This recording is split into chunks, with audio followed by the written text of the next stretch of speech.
มันเลยนุ่งไว้เนี่ยเนาะ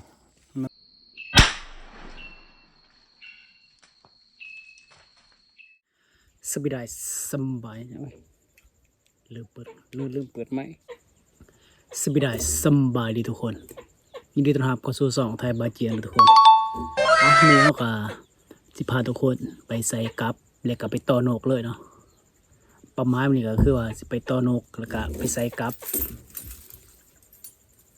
นี่เนาะกับก็ประมาณ18 กว่าลังนี่แหละก่อนที่จะไปใส่กับมันก็ต้องเตรียมเหยื่อก่อนเนาะก็คือมันนะทุกคนนี่มันปีกไก่เนาะเอามาเบิดเอามาใส่กับซะมันก็จะตัดเป็นตอนเลยเนาะมันฮะโอ้บิชบใหญ่โพดบ่ตัดเนื้อนี่ก็ได้เนี่ยนี่เนาะซ้ำนี่ซะกล้องไม่อยากแกะเนาะเพราะว่าถ่ายกล้องหนาด้วยทุกคน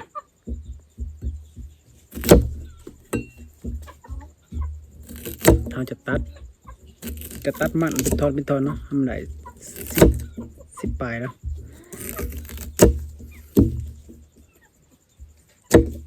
เขากระเบื้องว่าเขาจะใส่เบิร์ดหรือบอล10 ปลายหลังเพราะว่ามันบอกมองใส่เขาบอกใส่ประมาณนี้ทุกคนนับก่อน2 4 6 8 10เขตคนนี่เขาจะไปหาตอนกเลยเนาะเอาน้องๆนุ่งเบิงคลิปนี้ก็จะไปเห็ดตามเนาะฝากเตือนเด้อเด็กหน่อยต่ำกว่า18 ปีควรรับคำแนะนำเด้อคลิปนี้ให้มาเห็ดตามเด้อเอาไปเดี๋ยวเจอกันทุกคนเรียบร้อยทุกคนเอ้ยไม่ขอยมุนด้วยปุ๋ยโทรศัพท์ตกเสียดายเด้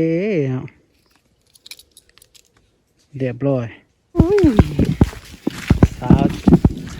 ได้ตามทุกคนไปต้องไปต่อนกเบิ่งเนาะ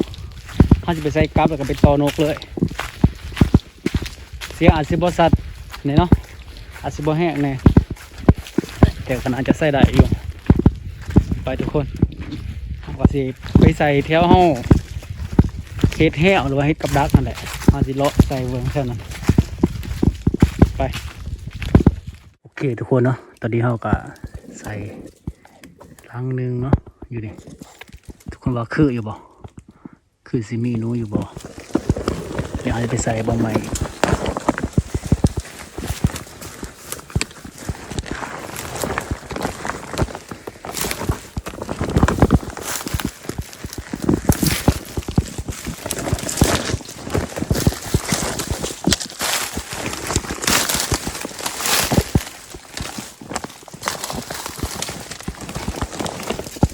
ลองใส่นี่เนาะ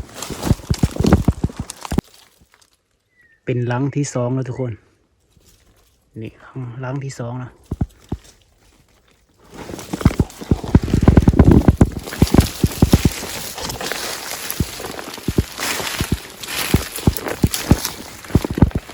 ใส่มงใหม่ทุกคน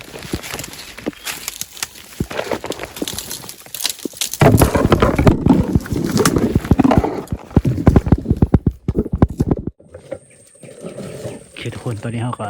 ใส่กับที่เรียบร้อยเนาะแต่เขาสิมาต่อนกทุกคนมาเบิ่งว่ามันสิมาหรือบ่ไปทุกคน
few moments later. One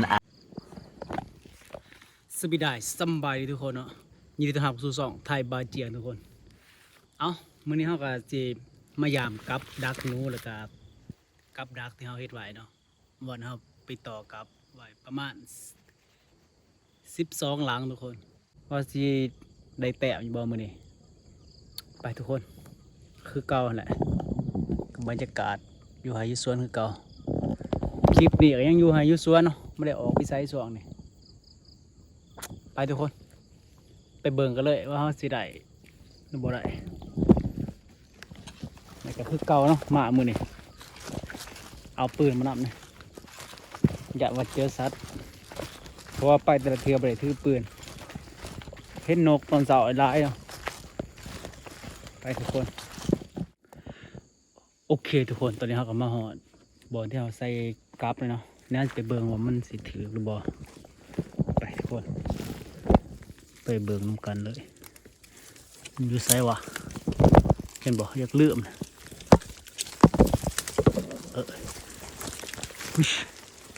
เรียบร้อยทุกคนแต่ได้แต้มหนึ่งเนาะถึงนึงทุกคน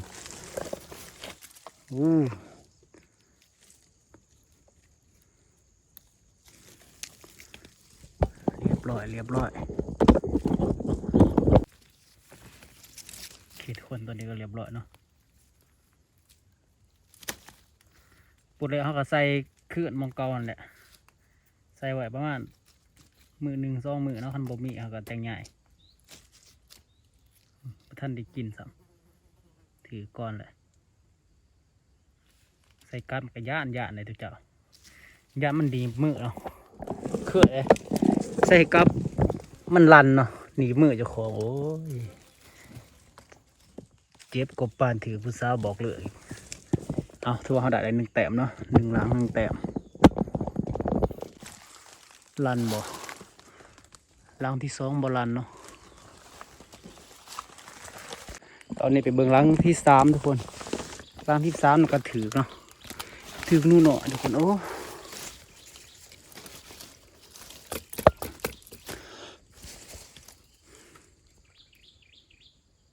หน่อยเกินแต่ก็หน่อยก็เอาเนาะมันถือละหลังที่3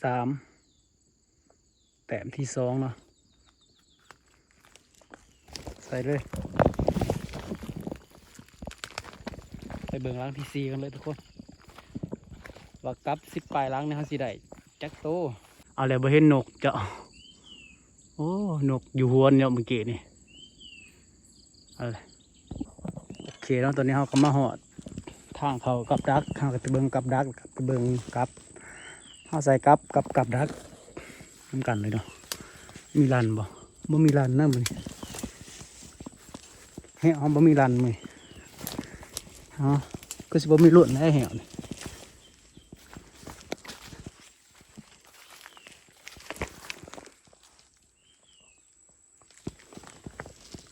แต่เขาจะไปเบิ่งกับเนาะ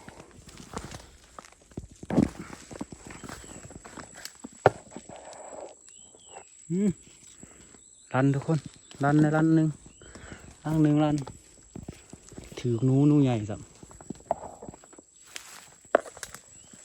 ไปเบิ่งแหวก่อนเห็นบ่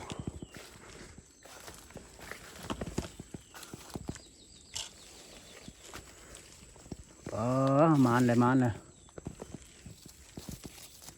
นูไว้เนี่ยเนาะมันไม่นูนั่นเลยทุกคนนี่นูไว้บ่แม่นนูทองขาวเก่าเนาะว่านูไว้เอามานเดี๋ยวปลดคนเนาะถือว่ามานเนาะกับดักคำเหนือเขาก็ได้ตัวหนึ่งเมื่อวานก็ได้ตัวหนึ่งจะเป็นเขาใส่ก่อน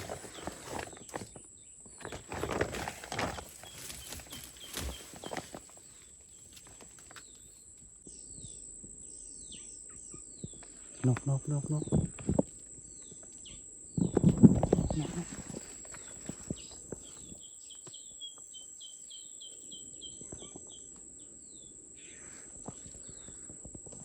ชื่อว่านกใหญ่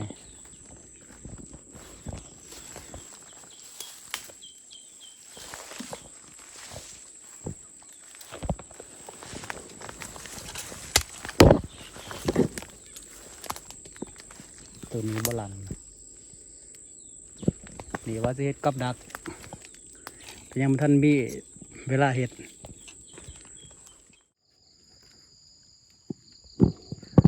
เอาโอเคทุกคนเนาะคลิปนี้ก็ถือว่าเราได้อยู่3 แต้มเนาะก็ถือกับแน่แล้วก็ถือแค่ตัวหนึ่งเนาะถือกับ2 ตัวถือว่าโอเคแล้วสำนี้เพราะว่าซ้ายนี่นอกนู้มบ่อยากมีแล้วเนาะฝากกดไลค์กดติดตามเป็นกำลังใจให้เด้อแล้วเจอกันคลิปต่อไปเด้อทุกคน